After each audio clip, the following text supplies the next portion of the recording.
My career in gaming, like, it's a funny question because it's accidental. Like, I have played games since I can remember, but I never considered myself a gamer.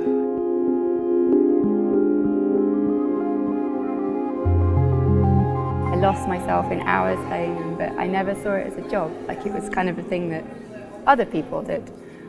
What are the games you lost yourself into? Oh goodness, Warcraft 3, Caesar 3. I used to play this game called Castle of the Winds in like a really old version of Windows that I loved. It was like this text adventure thing, and like looked like it was made in Microsoft Paint, but I absolutely loved it. And I had a maths game. I think it was called Maths Blaster or something. It was like spies and logic and all this kind of stuff. I think I was learning my times tables at the time, so my parents thought that was a good idea. But like, it was great, and like, hey, it worked. So, you know, and then I got really into a game called Tactical Ops when I was in my teens, which was like the Unreal version of Counter-Strike, I suppose. A bit more niche, like less well known than Counter-Strike, but pretty much the same. But so like long games where you have to learn to read a lot of, maybe not read, but learn a lot of stuff, I guess? Well, not necessarily. I was never any good, but it was more the community side of things. Like, okay. I still have friends in like Belgium and the Netherlands, because that was kind of the community that I somehow made friends with. And like, I feel like it was different to how it is today. Like, it felt a lot more friendly, and I think the internet's changed in the last 10, 15 years, and like, it makes me a bit sad. Like, I don't know. It just feels a lot more toxic now, and that's kind of a bad thing. So, but I guess. Because maybe it's more popular than ever, so. Yeah, it's definitely more popular. Like, it was the thing that like weird kids did when I was doing it. So like, there was definitely that stigma. So it's a really great thing that stigma isn't there anymore, and I'm kind of really glad that that's kind of dropped, and a lot more people are saying, hey, it's really okay to work in games. And, you know, like, a lot of people are saying, no, this is the thing I want to do as a career, rather than being like, ooh, don't want to do that. So, yeah. But I knew I wanted to work in graphics. But my take on it was that I was really interested in history and things as well. Like, my roots for playing Caesar 3, making Roman cities, was like clearly an influence there. But I wanted to work on history programs, and I wanted to do the graphics for those, so I went and studied computer animation. And in my third year at university, I had to do a project that was linked to industry, and I just happened to do the games one because it was interesting to me. And I had to build like a lost, forgotten location or something, and describe a game idea that could go behind it. And I built like an Egyptian temple. Which is topical because we've now got like loads of games that do that, which is great. And then they asked me to interview, and the company that had set it was Sony, and you kind of don't say no to that kind of thing. I thought, well, you know, I'll go and talk to them, go to an interview. And I remember one of the questions that I asked was, why should I work in games rather than in films? And their answer was authorship, and that is something that's always stayed with me. It was the idea that like, you could have an idea, make a thing, and then put it on screen, and people could run around it and experience it in their own way. And like, you know, when you first start out working in film when you're very young, it's quite often doing things like rotoscoping and match moving and invisible work like that. And I really love the idea of like being able to do this really tangible thing, and like see my work on, you know, on games and on shelves in stores and in books and all this kind of stuff. And so I was like, okay, yep, sign me up, this is great. And like, over 13 years now later, like, I wouldn't go back and change that decision for the world. Like, I sort of arrived and realized that actually that was exactly where I wanted to be. Like, you know, I get to go off and research stuff and bring that into my work, and I get to fall down Wikipedia holes and find really incredible places in the world to be influenced by, and to read up on history and like all that kind of stuff, and like, you know, bring all of that kind of wider stuff from the world into what I'm making. And like, I love that. Like, I've heard from friends that work in film that it can be a lot more restrictive, but like, and like, you know, I guess it varies everywhere as anything does, but they say that, there's a director and you have to do the exact thing that director does. Whereas like I feel in games there's a lot more freedom to kind of bring your own ideas to the table. So yeah, I love it now. So you kind of had a reverse career. You started from a big company, then you went to a smaller one, an indie one. What do you think was the impact on how you work now? It opened a lot of doors for me. I think I was really lucky that because I went into such an established studio, there were a lot of very senior artists that I could learn from. And so, when I started, my learning curve was just this. Because you arrive and suddenly realise that a bunch of stuff that you learned was kind of a bit relevant, but there's so much more to learn. And then there's people right there that show you how to do it. I feel like in indie, unless you're going into a studio that's been set up by experienced people, by veterans, then it's a lot more like you have to go off and find that learning for yourself. And that maybe is why that the indie community shares things so nicely. I did find that it could be a bit restrictive, if you were hired as a junior artist, that you were a junior artist. It was very difficult to change disciplines. Yeah. And I really love that in indie you kind of wear all the hats wherever possible. I really appreciated that working for Inkle. Which might be maybe a little bit dangerous too, because the boundaries are not really fixed. I do really love having my fingers in all the pies. Some of my happiest moments at Sony were when I was working on LittleBigPlanet for PSP, and I sort of managed to sort of get myself into this role where I was on the art team, but I was also doing design work at the same time. I think very much because that project, the art and the design are so linked, they're so, the visuals very much affect the gameplay. I somehow managed to be doing the design for some levels and doing the art for other levels. So I was bang in the middle, and I loved that because I'd be doing some art on one thing and then I'd go fix some bugs on another thing. And I loved that variation and just being able to mix it up constantly. And then, you go to other projects and the design team are doing their thing and you interact with them, but you don't really get to influence that. And it totally makes sense in large studios. You can't have everyone going, hey, I think we should do this, because too many cooks is never a good idea. But it was really nice to be able to have that influence. And in the smaller studio, it does very much feel like we are a group of people making a thing rather than you're helping somebody else make their vision of a thing like it is in AAA sometimes. Do you think the AAA games sometimes feel like they don't have a strong vision? It was tricky because we, as a first-party studio, we didn't always get to work on things that we wanted to work on. And so there was kind of that tussle between I need a job and I like my job and I like my studio and my friends and my people that I work with, and but I'm not super into this project that I'm working on, and that was always difficult. So there were times when there was new hardware coming out and we had to make a thing for the new hardware. Yeah. But the other side of that is that I got to work on a load of new hardware, and that's really great. We had the Vita when it was a box with wires coming out of it, which is kind of incredible really. And we had the Move before it was a thing, and we had the PSVR before it came out, and that kind of opportunity doesn't come around very often. And so I'm really appreciative for having had that that opportunity to work across so many systems at so many early stages of development, because I think it's allowed me to be adaptable. So i.e. I can work to different budgets, I can work to different technical specs and all that kind of stuff. And I think with indie you kind of have to, you don't get that early access necessarily. You're sort of restricted more to what's out and what's available and what you can get your hands on. And I don't think a lot of large hardware companies are necessarily all that forgiving when it comes to giving dev kits out, and they're very expensive as well. There's a lot of barriers to even getting for hardware. First party. For first party, we didn't have to worry so much about cost. If we needed dev kits, we got dev kits. But for an indie studio, I think at one point it was £10,000 for a PS3 dev kit or something like that. It's huge amounts of money.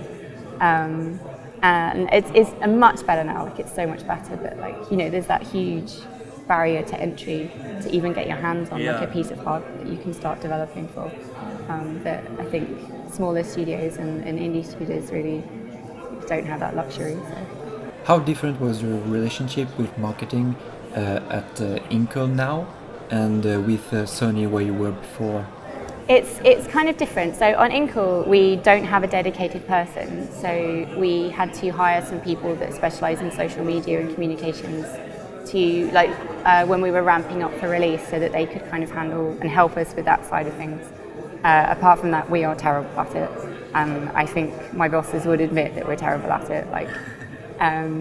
It's so difficult to stay on top of that thing, searching through stuff, making sure you're posting every day, when you've got 10 million other things to do because you're the narrative director and the coder and the UI guy, it's very hard to stay on top of all that stuff. Especially if you're not particularly interested in it, which I think can be a thing. But at Sony, it was also kind of weird and different because we didn't have a personalized communications people in our office, because we were kind of a satellite studio. So Studio Cambridge was one of the smaller studios. So when we were Sony, it was kind of handled by London Studio, and when we were Guerilla, it was handled by Guerilla. So it was very hard to communicate directly. I couldn't just post something on Twitter. I had to check with various people that it was okay that I could say something. And so in the early days, a lot of what I would do was just trawl the internet and retweet stuff loads, because I couldn't say anything myself. Whereas I do think now, there was some blow up a while back where some large some large AAA studio was telling its employees it couldn't post things on Twitter. And my boss, John, was like, Laura, I don't care what you say, just don't be an idiot. So, it's very different. You can speak a lot more directly to people without having to go through PR departments or marketing departments and that kind of thing. So it's very different. You're here today at the Indicade Europe, where you had this talk about how you used your experience at Sony at your current job at Inkle now. Why do you think it is important to share your experience? The reason that I came here and did the talk that I did was because Laura Fournier, she reached out to me and she said, we'd love someone from Inkle to do a talk. I actually tried to get my boss to do it because I was really busy, and she was like, no, actually I kind of want you. And we'd sort of been noodling around with this idea of a production-y based talk. I mean, I did a talk at GDC last year that was in a similar vein. It was saying, I'm really big on universities teaching base skills. You see a lot of students, I find, that are I'm pro in substance and all this kind of stuff, and it's okay, that's great, but can you UV map properly? And I just feel in some ways, and maybe it's just the universities that I'm exposed to back home, and I know there are some brilliant educational institutions that are just teaching phenomenally, but I've just found that there's been a few places that have focused a bit too much on tools rather than the underlying principles. So my training, I guess, at Guerilla was really rigorous in that they had a very established tools base, very established art base, and to fit into that, you had to be really strict about what you were doing. But actually, that can apply to anyone. Those skills will last me a lifetime, and I can't think of any other way of doing it now. I've modified what we did for Heaven's Fault because I just made changes that felt right for what we were doing, and took it forward that way. But the organization systems, somebody has ages ago solved all of those problems, and it seems silly not to use those when they can make your life better. One of the things I did find when I came to Inkle, and I think at indie studios generally, depending on how big or small your studio is, or if it's just you working, I think money is a huge factor on what softwares you can afford, and I think that's really important to bear in mind.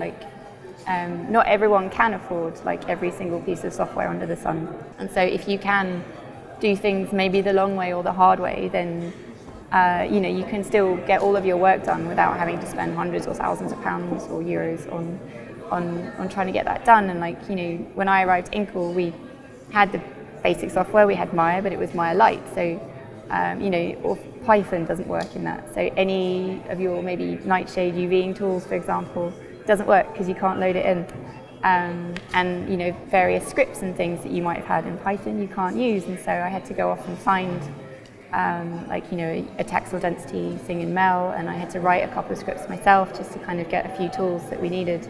And so I think if you have that underlying ability to sort of, you know, get into the very, very at its most primitive what you need to do your job, then you will always be able to do it no matter what you have available to you. And I think that's really important, rather than being like, oh, I can just cheat and like use Substance to do all my texturing or something like that. Like, yeah, I think it makes you be really strict about what you're making, and I think it can really help with budgets and things like that. So like, you know, you don't need to make everything a huge texture.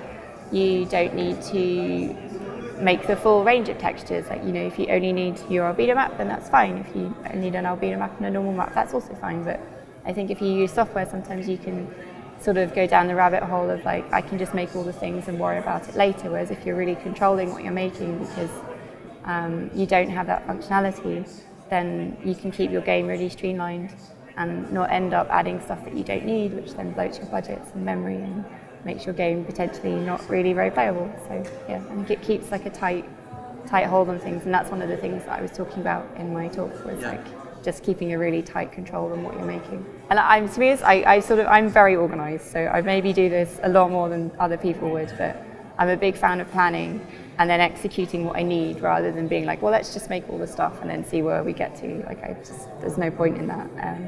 And I think with Heaven's Fault and with the Inkle team, I think the way that we did things has really paid dividends, because like, I mean, development, it can be stressful, but like, you know, we didn't crunch. I maybe worked a couple of late nights here and there, but because I work on my laptop, I can do that from home. I can have some food first, I can put my feet up, I can work in front of the TV. You know, it's a much nicer working environment, and you do it more from passion, I think, at that stage as well. Like, you know, if you're tied to the office, it can be very much like, oh, I've got to get this finished. And like being able to just kind of work a little bit more freely to a very definite plan has been like really kind of like liberating in a way, because you're like, right, well, I know I'm going to finish at this time, and then I can go off and do my evening, and I don't have to worry about not getting stuff done, because like everything's kind of taken care of. So, yeah. We can sometimes hear a little bit of bad news about big studios, like crunch cycles and stuff like that. So does the fact that you work in a big studio make indie devs more suspicious of you? I have never had that. Like, the one thing that has struck me hugely since working for Inkle has been just how friendly everyone is. Like, everyone wants to talk about what they're doing. I did find previously like it could be a little more guarded. And I know, like, you know, this is a while ago now, and things have changed and they are more open, but it used to be very secretive. And that was kind of weird. Like, you didn't really talk about what you were doing. Like, even within studios, like we wouldn't talk to London studio about what we were doing, and they wouldn't talk to us necessarily about what they were doing. It was very much like keep everything under wraps. And I can kind of see why that. Like, you know, you don't want to get scooped or anything like that. There are reasons. There's a lot of money behind when marketing stuff needs to be released and all this kind of stuff. So, like, no one has been like, oh, like, why are you here? Kind of that kind of thing. The whole scene is just so positive, and like, I do feel a bit like an outsider because everybody knows everybody. Like, I'm the weird one in some ways, but like, not because of like where I've worked. It's more that I just haven't been around in this scene as long. But it's so nice to, like, you know, you come to these events and like everyone's saying hi to each other and like, oh, what are you working on? And like meeting in the queue and catching up over coffee, and like, it's just, yeah, it's lovely. So at your Indicate Europe talk and here in this interview, we talked a lot about work conditions and how you personally work and how you use your experience to work.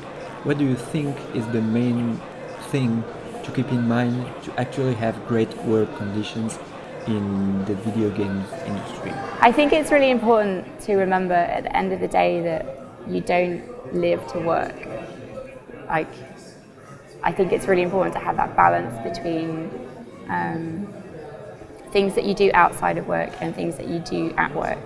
And like, so often in games, like, those things do overlap, but I think it's really necessary for your health mental health to get away from the screen, to go away and refresh, and to, you know, go outside, go see friends. Like, don't get stuck in this bottleneck of like, you know, I'm feeling down today, I can't do my work. Like,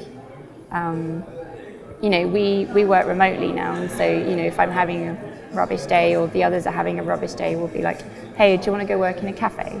And so we go and sit together, and like, you know, just having that company and being able to chat to people and let off a bit of steam, I think is really, really useful. And so yeah, if I'm having like a bad day, I think just do something that is completely opposite, completely different to counteract it. Like, I do a lot of random hobbies in my spare time, and they're the kind of thing that I can do and I can't think about anything else. So if I have had a really terrible day or a really tough week, I can go do my other thing, and I cannot think about anything except that other thing, and it just refreshes my mind, and tomorrow's a new day. And I think like getting that disconnect, I think is possibly the key. And like, put everything down, go do another thing, come back to it with fresh eyes, and be like, no, it's okay, I had a bad day, but I still know what I'm doing, I still want to be doing this, and let's move on and go forward. Does that make sense? Absolutely. Okay. Do you think it feels essential for you to have hobbies that are disconnected from you? It's hard. Like, I personally, I couldn't do without them. I know I see so many people these days that are so consumed by what they do, and that's incredible, but I do worry that sometimes they're spending all their time locked to a screen. And you know, we're seeing increased instances of like mental health being a topic, and I wonder if the two are linked. I'm not an expert on this by any means, but I do think it's important to get time away from the screen. And I think it's been proven actually that just, you know, fresh air is like just so good for you in terms of like just keeping yourself healthy. And yeah, I mean, I don't want to predict to people to say you must do this, but I personally think it's important, and I don't think it would be good to like not do it at all. Like, I mean, at the basic level, be a rounded person. Like, I think that's really important as well. Like, you know, if you're so consumed by one thing that you're excluding everything else, you're ignoring the world, you're ignoring the news, you're ignoring what's happening around you, you're ignoring what's happening to people around you. Like, how good can that be? Like, if you are at least aware of what's going on and then making a conscious decision to spend all your time doing one thing, then okay, but like, open your eyes, at least, very least.